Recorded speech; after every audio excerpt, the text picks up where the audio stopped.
दरअसल real estate एक ऐसा कारोबार है जहां पर बाहर से तो आपको देखने में काफी हद तक चीजें बड़ी आलीशान नजर आती हैं, कुछ इस तरह जैसे मेरे दाएं और बाएं आप इस वक्त देख रहे हैं, लेकिन आपने भी सुना होगा नाम बड़े और दर्शन छोटे। एलडीको के एक इंटरनेशनल क्राइटेरिया में बिल्कुल फिट बैठती हुई इंटीग्रेटेड टाउनशिप के साथ हम बात कर रहे हैं, जिसने तमाम गुणवत्ता की भी धज्जियां उड़ाई, शर्तों की भी धज्जियां उड़ाई, प्रलोभन तमाम दिए गए, लेकिन हुआ कुछ भी नहीं। पीड़ित लोग हमारे साथ मौजूद है, डॉक्टर विवेक और अनुपम अरोड़ा। डॉक्टर विवेक, सबसे पहले आपके पास आना चाहूंगा, किस वक्त आपने सोचा कि हाँ यहां पर कुछ अपार्टमेंट में इन्वेस्ट किया जाए? कब आपको पोजीशन मिली और कब आपको असलियत का एहसास हुआ?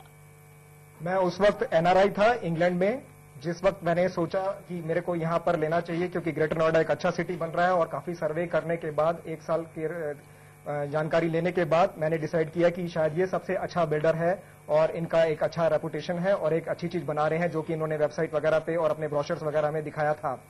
और ये डिसीजन उसके बाद लिया। उसके बाद मैंने पोजीशन पिछले साल लिया जब मैं हिंदुस्तान आ गया और अब भारत सरकार के लिए काम करता हूं, कि यहां पर मैं अब अच्छे से रहूंगा और अपना देश के लिए काम करूंगा। और यहां आके रियलाइज हुआ कि यहां इतनी प्रॉब्लम है कि मेरे डे टू डे वर्किंग में भी मुझे कई बार मुश्किल होती है, क्योंकि कई बार बिजली नहीं आती और सिक्योरिटी और सेफ्टी का थ्रेट हर वक्त रहता है। और यहां आने के बाद लगता है कि जितना सिक्योरिटी सेफ्टी की आपने बात की है, ललित जी इस पर जरा मैं आना चाहूंगा। जो मैनेजिंग डायरेक्टर हैं, जो एमडी हैं पंकज एलडीको के, वो ये कहते हैं कि भाई पैसे और ज्यादा दो तो बेहतर सिक्योरिटी दी जाएगी। क्या सिक्योरिटी भी गुणवत्ता के हिसाब से डिसाइड होती है? क्या मैं ये समझना चाहता हूं कि भाई सस्ती सिक्योरिटी में आपको जो ट्रेसपासर्स हैं उनसे आप बच जाओगे, थोड़ी महंगी लोगे चोरों से बच जाओगे, और ज्यादा महंगी लो तो डकैतों से बच जाओगे। क्या ऐसा भी कुछ क्राइटेरिया या क्लासिफिकेशन होती है क्या सिक्योरिटी की? देखिए, ये क्लासिफिकेशन ऐसे नहीं की जा सकती, इसमें कॉस्टिंग का बड़ा मेजर रोल होता है। देखिए, मेंटेनेंस आप एक बिल्डिंग की 2 रुपए स्क्वायर फुट में भी कर सकते हैं और 12 रुपए स्क्वायर फुट में भी नहीं होती, तो डिपेंड करता है कि आपको क्या क्या इम्यूनिटीज चाहिए। मैं रोकूंगा तो डॉक्टर विवेक, आप वाले अपार्टमेंट की कॉस्टिंग कितने रुपए में हुई है? ₹1.25 पर स्क्वायर फीट। ₹1.25। हाँ ललित जी, अब आपने सुन लिया। देखिए, वही बात आ गई जो पंकज जी ने कहा था, वो मैं उस बात से मैं एग्री करता हूँ। ये सारा कॉस्टिंग का मैटर होता है।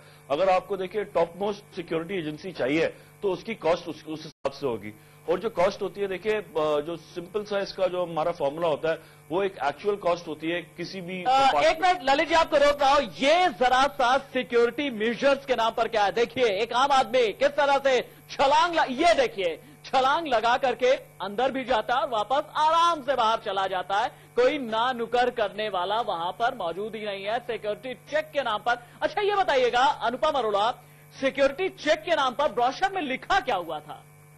अब वेरी फ्रैंकली मैं आपको एग्जैक्टली नहीं बता सकता कि ब्रोशर में क्या लिखा हुआ है। मुझे ये पता है डॉक्टर विवेक, अगर आपको कुछ मजमून याद हो।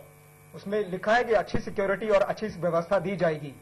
और मैं ये भी कहना चाहूंगा साथ साथ कि 2400 रुपए के आसपास 2300 कुछ रुपए मैं देता हूं, उससे अच्छी सिक्योरिटी बाकी सोसाइटी ग्रेटर नोएडा और एनसीआर रीजन में देती है, उससे कम पैसे लेकर 300-400 रुपए कम मेंटेन करती हैं और अच्छी और बेहतर व्यवस्था देती हैं। ये हम लोग क्रॉस चेक भी कर चुके हैं और सबको मालूम है।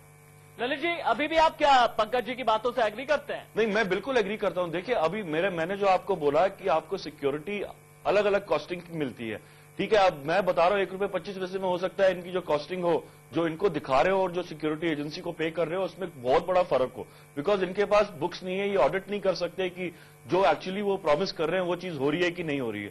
तो इसके लिए बेटर ये रहेगा कि ये जो सोसाइटी बना के पूरी मेंटेनेंस ही अपने हाथ में ले ले, वो एक सबसे बढ़िया सोल्यूशन होता है। इससे बड़ा सोल्यूशन नहीं हो सकता, बिकॉज जो अपार्टमेंट में लोग रह रहे हैं उनको पता है कि वहां पे जमीनी हकीकत क्या है और वो उसको अच्छा मैनेज कर पाएंगे। कुल मिला के अनुपम, आपको क्या क्या दिक्कतें परेशानियां आई? मुझे तो एक सबसे बड़ी दिक्कत यह है कि मैं इंडिया में रहता नहीं हूं और असल में मेरे माँ बाप ने ये फ्लैट लिया है एलडेको की रिवियरा बिल्डिंग में, और वो स्वीडन में रहते हैं। मैं भी स्वीडन में रहता हूं, वहां पे ही काम करता हूं, और अब मैं 6 महीने से इंडिया में हूं अपना कामकाज रोक के। और इनके साथ जो है बहस करने के बाद मैं इतना थक चुका हूं कि मैं वापस जा रहा हूं। ना इन्होंने सुन सकते हैं, शायद सर पूरा हिंदुस्तान सुन रहा होगा, और अगर एलडीको मैनेजमेंट भी सुन रहा हो, इस बात को जरा सुनिए। ये एक दर्द था जो अनुपम बता रहे थे।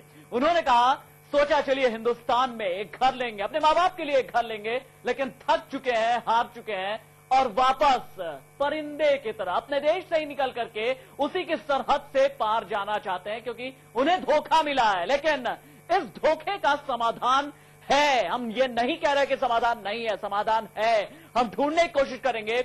India news India real estate में अपने इस मुहिम में लगातार जारी रखे हुए है कि किस तरह से ऐसी प्रॉब्लम सॉल्व की जाए। और सबसे बड़ी बात यह है रेजिडेंट वेलफेयर एसोसिएशन का क्या, क्योंकि ये सारा जो मैटर होता है वो रेजिडेंट वेलफेयर एसोसिएशन ही देखता है। लेकिन शायद आप सुन करके चौंक जाए कि यहां पर RWA अभी पूरी तरीके से फॉर्म हुआ ही नहीं, और उसके पीछे भी वजह एल्डिको मैनेजमेंट ही है। किस तरह से बताएंगे आपको एक छोटे से ब्रेक के बाद।